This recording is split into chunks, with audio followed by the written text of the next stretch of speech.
Halo, salam jumpa kembali sahabat-sahabatku, para kekasih Tuhan, pribadi-pribadi yang rindu diberkati lewat pembacaan Alkitab secara rutin dan teratur melalui channel kesayangan kita ini, Afi Abadi. Kita bersyukur hari ini kita boleh bertemu kembali di episode kali ini, dan kita akan melanjutkan program pembacaan kita di kitab Kejadian pasalnya yang ke-24. Namun untuk edisi kali ini karena ayatnya terlalu panjang, maka karena alasan durasi kami akan menyajikan tayangan ini dalam 2 potongan video. Tapi sebelumnya mari kita akan memulai pembacaan kita ini dengan berdoa. Mari kita berdoa. Bapa, kami bersyukur untuk kesempatan kami boleh melanjutkan pembacaan Alkitab kami. Biarlah Tuhan boleh menolong memberkati kami, sehingga pembacaan yang akan kami lakukan boleh menjadi berkat buat kami yang membacakannya, buat kami yang mendengarkannya, buat kami yang melihat, maupun buat setiap kami yang boleh berbagi tayangan ini melalui channel YouTube ini. Tuhan, terima kasih Yesus, kami serahkan pembacaan kami hari ini di dalam tangan kasih-Mu. Terima kasih Yesus, haleluya, amin. Ribka dipinang bagi Ishak. Adapun Abraham telah tua dan lanjut umurnya, serta diberkati Tuhan dalam segala hal. Berkatalah Abraham kepada hambanya yang paling tua dalam rumahnya, yang menjadi kuasa atas segala kepunyaannya, katanya, "Baiklah, letakkan tanganmu di bawah pangkal pahaku, supaya aku mengambil sumpahmu demi Tuhan, Allah yang empunya langit dan yang empunya bumi, bahwa engkau tidak akan mengambil untuk anakku seorang istri dari antara perempuan Kanaan yang diantaranya aku diam. Tetapi engkau harus pergi ke negeriku dan kepada sanak saudaraku untuk mengambil seseorang istri bagi Ishak anakku." Lalu berkatalah hambanya itu kepadanya, "Mungkin perempuan itu tidak suka mengikuti aku ke negeri ini. Haruskah aku membawa anakmu itu kembali ke negeri dari mana tuanku keluar?" Tetapi Abraham berkata kepadanya, "Awas, jangan kau bawa anakku itu kembali ke sana. Tuhan Allah yang punya langit, yang telah memanggil aku dari rumah ayahku serta dari negeri sanak saudaraku, dan yang telah berfirman kepadaku serta yang bersumpah kepadaku demikian, kepada keturunanmu lah akan kuberikan negeri ini. Dialah juga yang akan mengutus malaikatnya berjalan di depanmu, sehingga engkau dapat mengambil seorang istri dari sana untuk anakku. Tetapi jika perempuan itu tidak mau mengikuti engkau, maka lepaslah engkau dari sumpahmu kepadaku ini. Hanya saja janganlah anakku itu kau bawa kembali ke sana." Lalu hamba itu meletakkan tangannya di bawah pangkal paha Abraham tuannya dan bersumpah kepadanya tentang hal itu. Kemudian hamba itu mengambil 10 ekor dari unta-untanya, dari unta tuannya, dan pergi dengan membawa berbagai-bagai barang berharga kepunyaan tuannya. Demikianlah ia berangkat menuju Aram, Mesopotamia, ke kota Nahor. Di sana disuruhnyalah unta itu berhenti di luar kota, dekat suatu sumur, pada waktu petang hari, waktu perempuan-perempuan keluar untuk menimba air. Lalu berkatalah ia, "Tuhan, Allah tuanku Abraham, buatlah kiranya tercapai tujuanku pada hari ini. Tunjukkanlah kasih setiamu kepada tuanku Abraham.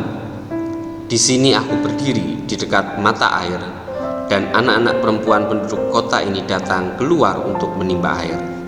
Kiranya terjadilah begini, anak gadis kepada siapa aku berkata, 'Tolong miringkan buyungmu itu supaya aku minum,' dan yang menjawab, 'Minumlah, dan unta-untamu juga akan kuberi minum.' Dialah kiranya yang kau tentukan bagi hambamu Ishak. Maka dengan begitu akan kuketahui bahwa engkau telah menunjukkan kasih setiamu kepada tuanku itu." Sebelum ia selesai berkata, maka datanglah Ribka yang lahir bagi Betuel, anak laki-laki Milka, istri Nahor, saudara Abraham, Buyungnya dibawa di atas bahunya. Anak gadis itu sangat cantik parasnya. Seorang perawan belum pernah bersetubuh dengan laki-laki. Ia turun ke mata air itu dan mengisi buyungnya, lalu kembali naik. Kemudian berlarilah hamba itu mendapatkannya serta berkata, "Tolong beri aku minum air sedikit dari buyungmu itu." Jawabnya, "Minumlah Tuan." Maka segeralah diturunkannya buyungnya itu ke tangannya serta diberinya dia minum.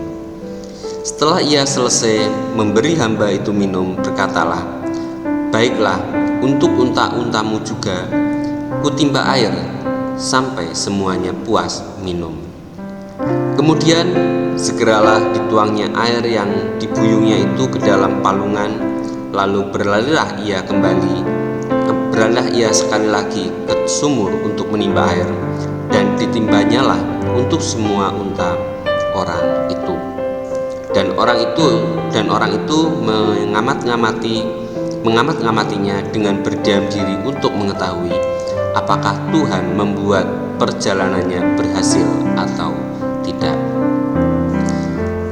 Setelah unta-unta itu puas minum, maka orang itu mengambil anting-anting emas yang setengah sikal beratnya dan sepasang gelang tangan yang 10 sikal emas beratnya, serta berkata, "Anak siapakah engkau?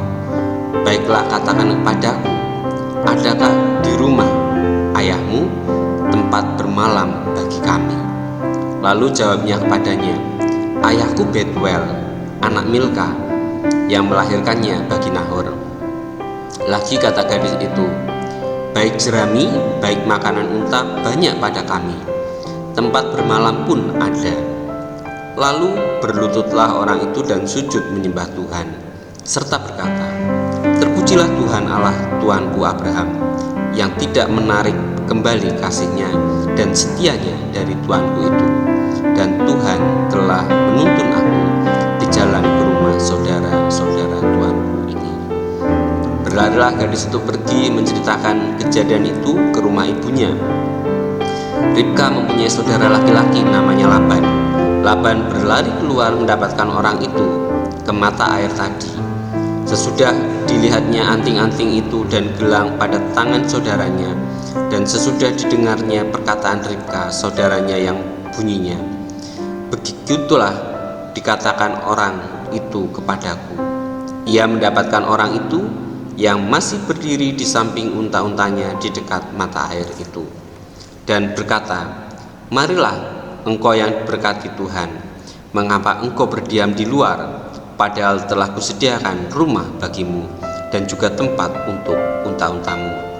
Masuklah orang itu ke dalam rumah, ditanggalkanlah pelana unta-unta, diberikan jerami dan makanan kepada unta-unta itu, lalu dibawa air pembasuh kaki untuk orang itu dan orang-orang yang bersama-sama dengan dia. Tetapi ketika dihidangkan makanan di depannya, berkatalah orang itu, "Aku tidak akan makan sebelum ku sampaikan pesan yang kubawa ini." Jawab Laban, "Silahkan." Demikianlah saudaraku untuk pembacaan firman Tuhan dari kitab Perjanjian pasal yang ke-24.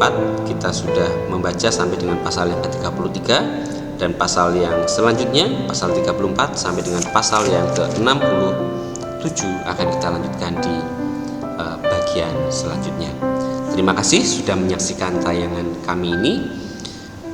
Jangan lupa untuk terus menyaksikan tayangan kesayangan kita ini melalui channel Abi Abadi, dan jangan lupa pula untuk komentar, subscribe, dan share video ini supaya lebih banyak lagi pribadi-pribadi yang diberkati lewat pembacaan firman Tuhan. Sampai bertemu kembali di tayangan berikutnya. Tuhan Yesus memberkati.